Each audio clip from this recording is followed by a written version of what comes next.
Good morning to all. My name is Kamini Sharma from Premchand Memorial Public School. Today I explain chapter 14 of science of class 7th. The name of chapter is electric current and its effect. The learning objectives of this chapter are number 1. In this chapter we study the different symbols of the elements of an electric circuit. And the second objective of this chapter is we have to investigate the effects of electric current and heating effect as well as the magnetic effect of electric current. So let's start from first topic. You have studied in the previous class why electricity is such an important part of our lives. Most of the electrical equipments at our homes run on an electric circuit. The lighting of an electric bulb is the most common example of the electric current. The simplest source of an electric current is an electric cell. The current starts from the positive terminal to the cell, passes through the equipment connected to it, and terminates at the negative terminal of the cell. The path followed by the electric current from the positive to the negative terminal of the cell is called an electric circuit.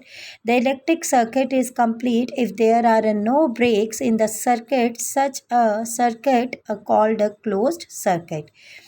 बेटा देखो आपने even previous class में भी electric current के बारे में कुछ topics पढ़े थे.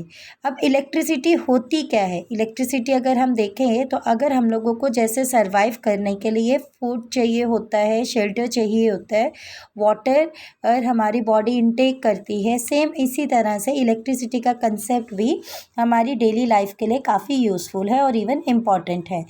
अब इलेक्ट्रिसिटी को अगर हम लोग बात करें तो ये हमारी साइंस की फिज़िक्स ब्रांच में कंसेप्ट आता है.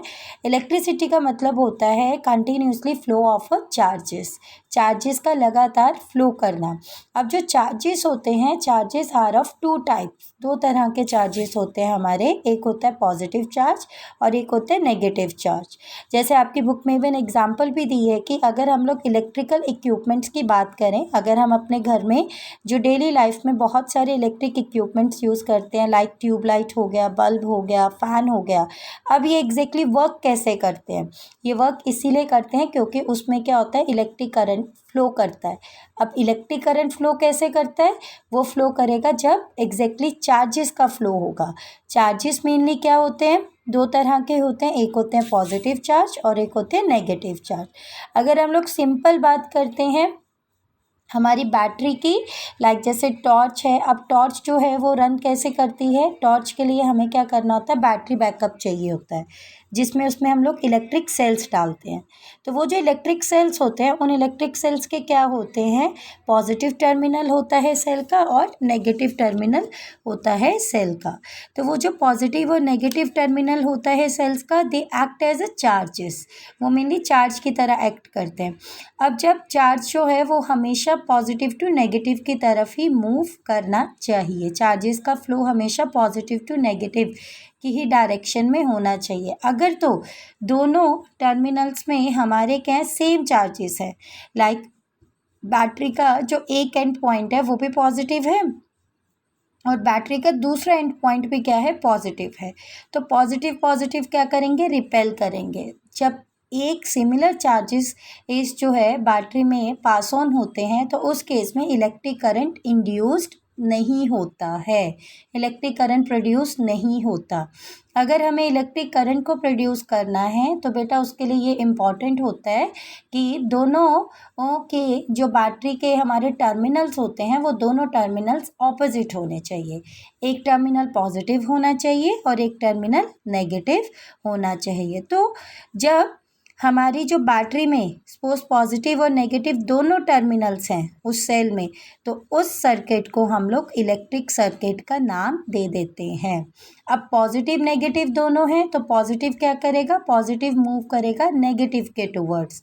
तो जब पॉजिटिव नेगेटिव के टूवर्ड्स मूव करता है तो वो सर्किट जो है एग्जैक्टली काम करना स्टार्ट कर देता है और उस सर्किट को हम लोग क्लोज सर्किट का नाम देते हैं. बट इन केस अगर पॉजिटिव टर्मिनल से जो करंट है और जो चार्जेस है वो कम्प्लीटली फ्लो नहीं कर रहे, पॉजिटिव से नेगेटिव की तरफ नहीं जा रहे, तो उस केस में जो सर्किट होगा वो मेनली क्या होगा, इनकम्प्लीट होगा, मतलब उसमें करंट इंड्यूस नहीं होगा और उस सर्किट को हम लोग नाम दे देते हैं ओपन सर्किट का। So they are some standard of the symbols. हम लोग क्या करते हैं, जब इलेक्ट्रिक सर्किट की बात करते हैं तो इलेक्ट्रिक सर्किट में क्या होते हैं, कुछ सिम्बल्स होते हैं जो हमें यूज़ करने होते हैं।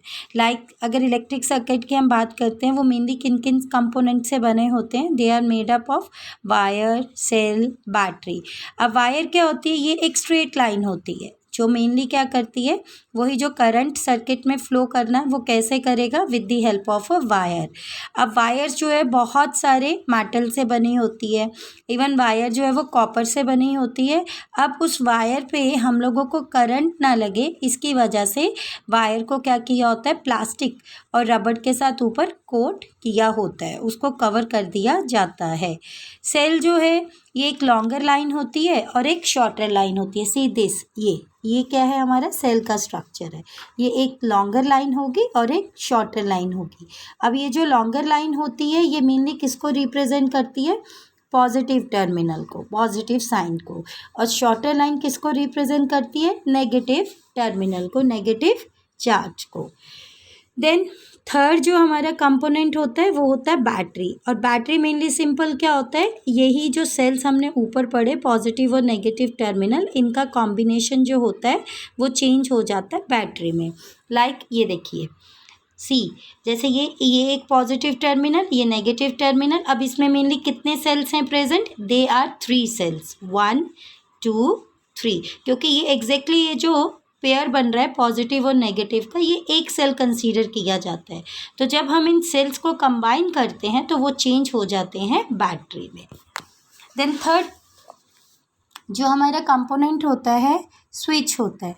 अब स्विच क्या करता है, स्विच मेनली जो है, अगर सर्किट तो आपका ओपन है या आपका सर्किट क्लोज है, ओपन सर्किट है या क्लोज सर्किट है, उसको एग्जैक्टली कंट्रोल कौन करता है, स्विच कंट्रोल करता है। सी, ये डायग्राम है, ये हमारा डायग्राम होता है क्लोज सर्किट का और ये डायग्राम होता है ओन सर्किट का। देन इलेक्ट्रिक बल्ब की अगर हम लोग बात करें तो इलेक्ट्रिक बल्ब जो है ये मेनली हमारी एक इलेक्ट्रिकल अप्लायंस होती है जो मेनली फिलामेंट से, इसमें फिलामेंट्स प्रेजेंट होते हैं और वही फिलामेंट्स क्या करते हैं, ग्लो करते हैं। अगर तो वो ग्लो कर रहे हैं एग्जैक्टली, डैट मीन उसमें करंट प्रोड्यूस हो रहा है। सी, लाइक दिस, ये जो है साइन, ये हमारा फिलामेंट का साइन है। उसके बाद फैन है, फैन भी हमारा मेनली इलेक्ट्रिकल अप्लायंस होता है और वो फैन क्या करता है हमारा, उसमें एक मोटर प्रेजेंट होती है जो एग्जैक्टली रोटेट करती है, और जब वो रोटेट करती है मोटर तो डैट मीन उसमें करंट प्रोड्यूस हो रहा है। सी, दिस इज़ द डायग्राम और even and picture of a fan. तो इस तरह से ये फ़ैन की वर्किंग होती है। सो अगर हम लोग बात करें कि जो हमारा इलेक्ट्रिक सर्किट है वो मेनली किन 5 बेसिक कंपोनेंट से बना होता है। सबसे पहले क्या है, source of current, a cell, battery और जनरेटर का होना बहुत ज़्यादा ज़रूरी है। उसमें एक बैटरी भी होनी ज़रूरी होती है, या तो सेल हो या जनरेटर हो। जनरेटर का मतलब कि उसमें मोटर प्रेजेंट हो। अगर इन तीनों में से कोई भी चीज़ प्रेजेंट नहीं होगी तो करंट प्रोड्यूस नहीं होगा। Then connecting the conducting wires. अब नो डाउट मैंने बैटरी तो लगा दी, बट एज सच उसके साथ अगर मैं कोई वायर्स को कनेक्ट ना करूँ वेरियस पार्ट्स ऑफ सर्किट में तो भी करंट उसमें प्रोड्यूस नहीं होगा। अ बल्ब और एनी अदर अप्लायंस। अब वो जो करंट जो है वो एग्जैक्टली मेरा प्रोड्यूस हो रहा है उसमें या नहीं हो रहा, उसको चेक करने के लिए हम क्या करेंगे, वी कनेक्ट द बल्ब। हम बल्ब लगाएंगे या कुछ और अप्लायंस उसमें लगा देंगे, क्योंकि जब जैसे ही मैंने चार्जेस को पास किया बैटरी से या सेल से तो वो मेनली किस में कनेक्ट हो जाएगा, वायर्स के साथ। और जब वायर से पास ऑन होगा तो जो हमने बल्ब लगाया होगा वो बल्ब क्या करेगा, ग्लो करेगा। ठीक है, बल्ब ऑन हो जाएगा। अब बल्ब को अब अगर हमें ऑफ करना है तो उसके लिए भी इवन हमें क्या करना होगा, हम क्या यूज़ करते हैं, वी यूज़ स्विच और की। हम लोग एक सर्किट में स्विच और की को भी लगा देते हैं जो एग्जैक्टली क्या करता है, करंट के फ्लो को कंट्रोल करता है कि जो करंट का फ्लो है वो कंटिन्यूसली ना चले, इवन एक टाइम के बाद वो करंट जो है वो स्टॉप हो जाए। और उसको स्टॉप करने के लिए हम क्या करेंगे, स्विच और कीज को लगाएंगे। सी जैसे ये हमारा एक सर्किट है। अब इस सर्किट में मुझे क्या करना है, करंट को प्रोड्यूस करना है। और वो करंट एग्जैक्टली प्रोड्यूस हो रहा है या नहीं हो रहा, उसको चेक करने के लिए हमने क्या किया, बल्ब को लगा दिया। हमने यहाँ पर बैटरी लगा दी, ये बैटरी मतलब सेल लगा दिया है मैंने, ठीक है। अगर अभी मैं यही जो है पेयर्स ये 3 कर देती हूँ, जैसे अभी ये नेगेटिव था, उसके बाद पॉजिटिव आएगा, देन नेगेटिव, फिर पॉजिटिव, फिर नेगेटिव, तो ये किस में चेंज हो गया, बैटरी में चेंज हो गया। तो मैंने इसके साथ अभी यहाँ पर तो सिर्फ सेल लगाया। अब ये पॉजिटिव टर्मिनल क्या कर रहा है, ये पॉजिटिव टर्मिनल, अब ये जो लाइंस हैं ये मेनली किसको रिप्रेजेंट कर रही हैं, वायर्स को रिप्रेजेंट कर रही हैं कि ये जो पॉजिटिव टर्मिनल का करंट है वो मेनली क्या कर रहा है, वायर्स की फॉर्म में इंड्यूस्ड होकर कहाँ पर जा रहा है, हमारा बल्ब में जा रहा है। और जब बल्ब में जा रहा है, अगर बल्ब जो है वो मेरा ग्लो करता है, ठीक है, ऑन हो जाता है, ग्लो करता है, तो डैट मीन उसमें कंप्लीट करंट जो है वो फ्लो हो गया है। तो इस तरह से हमारे जो इलेक्ट्रिक सर्किट होते हैं वो वर्क करते हैं। So these are the main components which we required for the circuit. अगर एक सर्किट में हमें करंट प्रोड्यूस करना है तो ये 4 कंपोनेंट्स का होना बहुत ज़्यादा ज़रूरी है। Now next topic, circuit diagrams. अगर हम सर्किट डायग्राम्स की बात करें तो ये जो मैंने अभी आपको एक्सप्लेन किया ना, ये मेनली सर्किट डायग्राम की ही एग्जांपल है कि जो अगर मुझे सर्किट डायग्राम को बनाना है तो उसको बनाने के लिए मुझे क्या करना पड़ेगा, I have to use the various symbols. बहुत सारे वेरियस सिम्बल्स को हम लोग यूज़ करते हैं। अब उस सर्किट को बनाने के लिए हमें क्या करना पड़ेगा, हमें मेनली ये चीज़ें याद रखनी होनी चाहिए कि जो सर्किट है जब मैं उसका डायग्राम बनाऊं तो वो मेनली क्या हो, हमेशा जो है एक रेक्टेंगुलर मैनर में ही बने, ठीक है, रेक्टेंगुलर मैनर में उसको बनाना होता है। देन सेकेंड जो है, lower dimensions of the rectangle represent the source of the current and the key. अब जब वो जो रेक्टेंगल्स की फॉर्म में हमने रिप्रेजेंट किया, उसके जो नीचे हम अगर बैटरी लगाते हैं तो वो बैटरी होगी, या फिर हम लोग कह सकते हैं की लगाते हैं तो वो की जो है वो मेनली क्या करेगा, सोर्स ऑफ करंट का काम करेगा, और वो हमेशा हम लोग नीचे ही लगाएंगे। और जो अपर पार्ट होता है रेक्टेंगुलर जो सर्किट का, वो मेनली रिप्रेजेंट करेगा किसके साथ, बल्ब के साथ। हम उसके साथ कुछ ना कुछ ऐसा इक्विपमेंट लगा देंगे या अप्लायंस लगा देंगे कि जिससे हमें ये पता चलेगा कि जब हम उसमें करंट पास कर रहे हैं तो अगर तो वो ग्लो कर रहा है तो डैट मीन उसमें करंट इंड्यूस्ड हो रहा है, अगर वो ग्लो नहीं कर रहा है तो करंट इंड्यूस नहीं हो रहा। देन उसके बाद साइड्स ऑफ द रेक्टेंगुलर में मेनली क्या होता है, एक हम लोग डायरेक्शन भी बताते हैं करंट की कि वो जो करंट है वो एक्चुअली में किस डायरेक्शन में मूव कर रहा है। और ये इलेक्ट्रिक सर्किट जो है वो मेनली यूज़ क्या करते हैं हम लोग, they use the different symbols for completing the circuit. Like जैसे ये डायरेक्शन है, हम लोग ऐसे एरो की फॉर्म्स में भी बता सकते हैं कि जो करंट है वो किस डायरेक्शन में जा रहा है। अब इलेक्ट्रिक सर्किट को अगर हमें कंप्लीट करना है तो उसके लिए no doubt we have to use wires. And wires जो होती है, वायर्स हमने कौन सी लेनी होती है, मेटल्स की लेनी होती है, because metals are good conductor of heat and electricity. तो हमने कौन सा मेटल यूज़ किया, कॉपर वायर को यूज़ किया, और उस कॉपर वायर को हम लोगों ने कनेक्ट कर दिया किसके साथ, गिवन सर्किट के साथ, जिसकी वजह से जो है इलेक्ट्रिक करंट उसमें पास होना शुरू हो गया, क्योंकि उसके साथ बैटरी लगी हुई थी। तो बैटरी की वजह से उसमें जो है चार्जेस का फ्लो होना शुरू हो गया और वायर्स में भी वो करंट जाना स्टार्ट हो गया। अब हमें करंट ना लगे तो इसके लिए ये बहुत ज़्यादा इम्पॉर्टेंट होता है कि वो जो वायर्स हम लोग यूज़ कर रहे हैं जिस भी मेटल्स की, उसको हम लोग क्या करें, प्लास्टिक से या रबड़ से कोट करें। हम प्लास्टिक या रबड़ से कवर इसलिए करते हैं उनको क्योंकि प्लास्टिक और जो रबड़ होते हैं they all are the bad conductor of electric current, और जिसकी वजह से हमें इलेक्ट्रिक शॉक भी नहीं लगता है।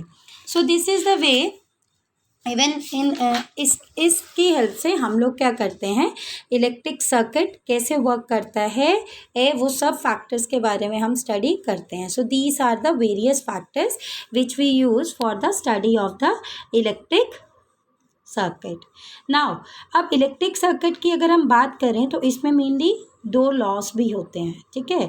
जो हमारे फिजिक्स में क्या होता है, साइंस में अगर हम लोग बात करें तो साइंस में मेनली हम लोग जो भी टर्म्स को डिफाइन करते हैं ना, इन टर्म्स के पीछे कुछ ना कुछ इन्वेंशन हुई होती है। कुछ पर्सन्स जो होते हैं, जो एमिनेंट पर्सनालिटी होते हैं, they have given some of the statements, वो प्रैक्टिकल किया होता है। तो सेम इलेक्ट्रिक करंट की भी जब हम बात करते हैं तो इलेक्ट्रिक करंट जो है इसके पीछे भी कई साइंटिफिक लॉज हैं। सो अब वो लॉज भी हमारे क्या करते हैं, इलेक्ट्रिक सर्किट के साथ एग्जैक्टली रिलेट करते हैं। तो इफ़ेक्ट्स ऑफ इलेक्ट्रिक करंट में हम यही पढ़ेंगे कि जो इलेक्ट्रिक करंट है वो क्यों हमारे लिए नेसेसरी है, why is it important for us. So electric current जो अप्लाइंसेस है, हमें पता है हम डेली लाइफ में जो है हर अप्लाइंस को यूज़ करते हैं इलेक्ट्रिक से चलने वाली, और ये जो अप्लाइंसेस हैं ये मेनली जो है ये तभी रन करती है जब उसमें इलेक्ट्रिक करंट का एग्जैक्टली फ्लो होगा। अब वो जो इलेक्ट्रिक करंट का फ्लो होता है सर्किट में, हमने वही स्टडी करनी है डिटेल में कि वो एग्जैक्टली डिफरेंट कंपोनेंट्स पे डिपेंड करता है।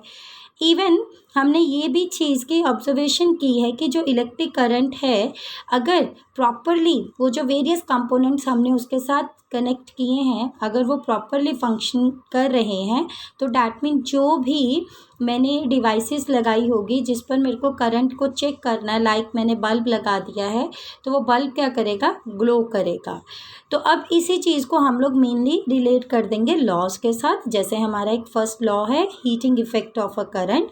अब heating effect of current mainly बताता क्या है, सिंपली है, according to the heating effect of a current, it states that the current produced in a conductor is directly proportional to the square of the current and directly proportional to the time and directly proportional to the resistance of the conduct। कि जब जब हम लोग किसी भी appliance में जितना भी चार्जेस फ्लो करेंगे, मैक्सिमम चार्ज फ्लो करेंगे, तो वो मैक्सिमम चार्ज क्या होगा, किस में चेंज हो जाएगा, मैक्सिमम करंट में। और उस करंट का फ्लो ज़्यादा ना हो जाए तो इसके लिए हम क्या करते हैं, एक डिवाइस यूज़ करते हैं जिसको बेटा हम लोग रेजिस्टेंस कहते हैं।